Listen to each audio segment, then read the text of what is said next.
everyone. Welcome back. Please comment, rate, subscribe, folks. Comment, rate, subscribe, like the videos. So share the videos. I want to thank everyone that does like, watch, and share my videos. You folks are the absolute best. Listen, folks, there's a link tree down below. Has the links to all of my social media platforms. Please go down there, follow me across all my social media platforms, and talk to me because I talk back. Also down there as well as links to all of my YouTube pages. Please go down there, subscribe to all my YouTube pages, and turn on your notifications so when I post content, you folks will be in the know. Now, with that said and done and put to the side,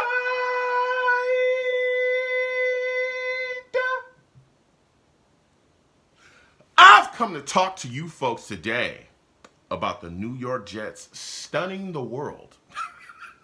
The New York Jets stunned the entire world and beat the Houston Texans live on Thursday night, 13-21. 13-21, Jets get a W, man. It's crazy, right? Because there was a lot of things going on surrounding the New York Jets. There was a dark cloud.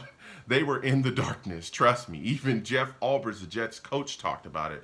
Things were not looking good after the last loss whatsoever. I mean, the Jets were the scariest thing I saw coming into Halloween, okay? There was a lot of issues on this football team, and people were not feeling it after that loss to New England. I wasn't feeling it, right? And the Jets season, again, mathematically, we're not eliminated. It was on the line. And a lot of, the Jets players you talk to said, hey, we got to get it together. We're going to turn it around. We got to run the table. We got to make something happen. And here, the Houston Texans, Thursday night, you better do something or it's over, right? Well, with their backs to the wall, the Jets came out and performed. And the word of the night, resiliency. Resiliency. The New York Jets, this team is unbelievably resilient, and they showed that tonight. I couldn't be prouder to be a New York Jets fan myself right now. I really, really couldn't.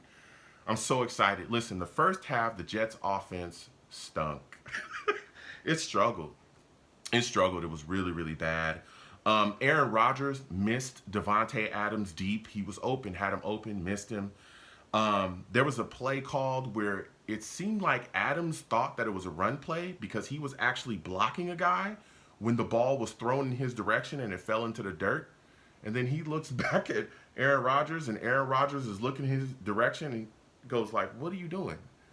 And there was miscommunication on what the play was, which is crazy because Aaron Rodgers and Devontae Adams are like milk and cereal. These guys are, they have that universal connection from, Green Bay. But for whatever reason, that play was miscommunicated there. And even Aaron Rodgers missed Mike Williams early in this game. He was open. And Mike Williams even tried to lay out and dive out for the football and still couldn't get it because he overthrew him. So the Jets offense was just all over the place, and they just couldn't connect. We saw Aaron Rodgers get sacked early. There was a lot of issues up front. And even when it seemed like the Jets were trying to turn that corner offensively and get on the board, because Malachi Corley was a great play call, got him on an end and around. He comes around the right side, runs it in, 19 yards, touchdown. And we're like, okay, right? We got on the board against the Texans. Things are looking good. Not so fast, right? They review the touchdown, as they always do in the NFL. Well, Malachi Corley was so quick to celebrate his touchdown that he actually dropped the ball before he got into the end zone. The old Deshaun Jackson. Okay? He dropped the ball before he got into the end zone. Not thinking, man. Boneheaded stuff. And we talk about this quite a bit as Jets fans. A lot of players we have don't be using the old thinking cap, okay, when they out there. And so that was actually called no touchdown. It was a fumble. Well, the ball, when Corley let it go, actually rolled out the back of the end zone. So instead of the Jets retaining possession of the football, that is called a touchback, right? And it went to the Texans. So now it's like, oh my goodness. The Jets, even when we make plays and get on the board, we can't get out of our own way. Unbelievable. The Jets defense, though, I'll tell you what, man. The Jets defense was having their hands full with Joe Mixon, man. Oh, my goodness. Joe Mixon was having a field day early against the Jets defense. He had 17 carries for 91 yards and a touchdown at the half. Those are not full game numbers. Those are at the half. I'm going to say it again. 17 carries, 91 yards and a touchdown at the half against the New York Jets. You want to talk about poor tackling, bad tackling? Just watch that first half of the Jets defense. It was bad. Sauce Gardner, I don't know what is going on with Sauce Gardner. I don't know what is happening with him, bro. But I watched him get his tackle broken twice on one play. He was getting beat in coverage. He had a penalty as well. It was insane. Guys were just getting ran by, ran through, ran over. It was wild. But this Jets defense at times did stand tall. Quinnen Williams was that dude was out there making plays. Okay, I know there's been a lot of talk about Quinnen, but he was causing havoc up front against this Texans offensive line. Listen, Quinnen had a sack. He had a forced fumble that the Jets actually recovered, which was Will McDonald. He was putting pressure. He had tackle for losses. He was throwing guys around like sacks of potatoes and handling business. So Quinnen was doing his thing. So we go into the half, right? Down against the Texans, 7-0 though. 7-0. So now I'm looking around and hoping that the Jets come out in the second half and play better. Okay? We all know that the Jets generally don't make adjustments, and that's where come out after the half and they just get blown away. Not in this game though. And this is what I talk about when I say resiliency. The opening drive, Jets get the football. They come out after the half. Aaron Rodgers and this Jets offense moving and shaking. Eventually, Rodgers finds Garrett Wilson for a 21-yard TD. Listen, Garrett Wilson is unbelievable.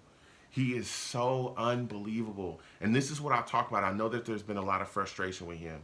I remember that, that drop that led to an interception against the Steelers. People were just over it. There's been Jets fans that I've been talking to that have been saying, we need to trade Garrett Wilson. And I've always said, yo, this young man is unbelievable. He needs to remain a Jet for the rest of his career.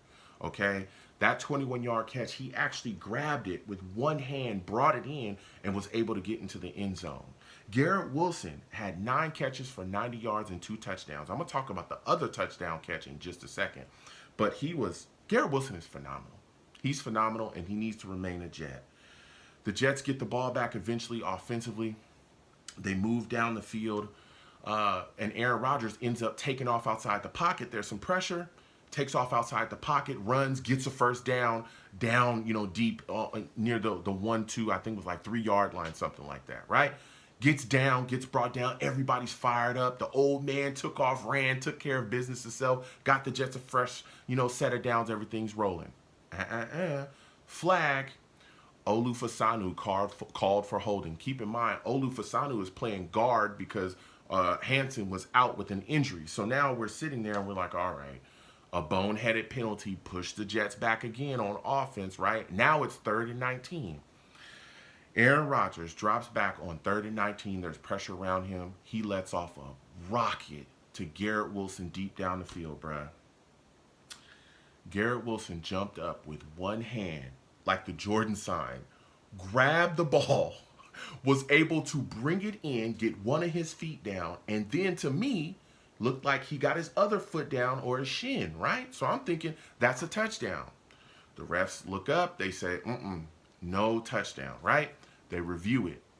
They slow-mo it again, and it shows not only did, again, he get a foot down, but he got his shin down.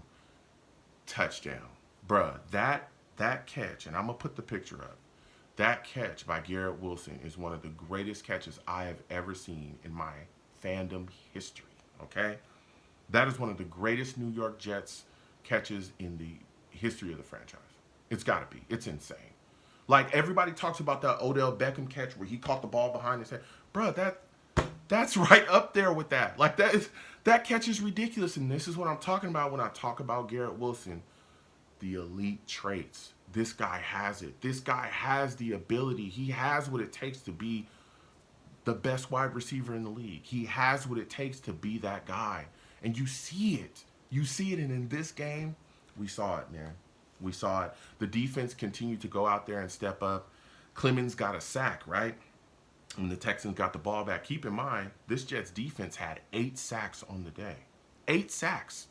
This is what I talked about going into the game. Get pressure on Stroud. This Jets defense turned up, showed out. 8 sacks on the day, bro. 8 sacks. Michael Clemens got a big sack to what we thought was to finish the Texans' drive. They come out and set up for a field goal. And on 4th and 22, another boneheaded play. Watt runs into the Texans snapper, like knees him in the helmet, knocks him back on his keister. Of course, the refs, they love that. Flag time. It's flag time, baby. Flag flies as high as it can go and hits the field.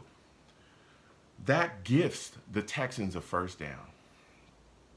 Texans are in the Jets' territory, man. Right? They trying to put a drive together after a fresh set of downs off of a boneheaded penalty by Watt. But the Jets' defense stood tall. 4th and 7, they line up for a field goal again after getting stopped by the Jets' defense. And their kicker misses a 27-yard field goal. Wow. He had missed a field goal earlier in the game as well. So now we're like, okay, we in business. We got the ball. We can close this thing out and put the Texans away. This is the drive. You got to make it happen. This is what it is, right? With your season on the line, real talk, okay? You got to put the Texans away here. Aaron Rodgers and the Jets offense come out, methodical drive here and there. And I also want to show love to that boy Breece Hall. I want to show him love, man. He played very well today. Breece Hall had 15 carries for 74 yards. He also had 2 catches for 11 yards. He made some I'm talking critical runs, and he got the Jets some critical first downs. I want to show love to Breece Hall because he put work in today. As usual, he's been putting in work pretty much all season doing his thing. But he really handled his business and made a lot of gritty plays to keep Jets' offensive drives alive, okay? So on this final drive for the Jets, they just keep moving and shaking, and then eventually Aaron Rodgers drops back and finds Davante Adams. That connection, man, that connection. He found Davante Adams open. 37-yard touchdown. Jets go ahead 10-21. 10-21. Now, the Texans did find their way down for another field goal, but the game was over after that, man. Game was over. Jets win. Jets win 13-21. What a game. What a W. Resiliency. Resiliency. Let's take this momentum. Jets, please take this momentum and keep rolling. I talk about how talented this football team is. I talk about it constantly. And they took care of business today. We beat a Texans team that was 6-2. This was a hot team in the NFL. This is a very talented team as well. They have great players over there, C.J. Stroud being one of them. They're extremely well coached. And we took care of business in our house on Thursday night on a short week. Resiliency, man. I love it. I love this win, and I'm excited. I'm excited. The Jets just got to keep rolling. Comment down below. Let me know what you folks think. How do you folks feel about what you saw from the Jets offense? What are your thoughts about what you saw from Garrett Wilson? That kid, that young man is phenomenal. He's phenomenal. What are your thoughts about the Jets defense? They had 8 sacks. How do you feel about the way that they were able to handle the business as well? Comment down below. Let me know what you folks think. You folks have a good one. Peace.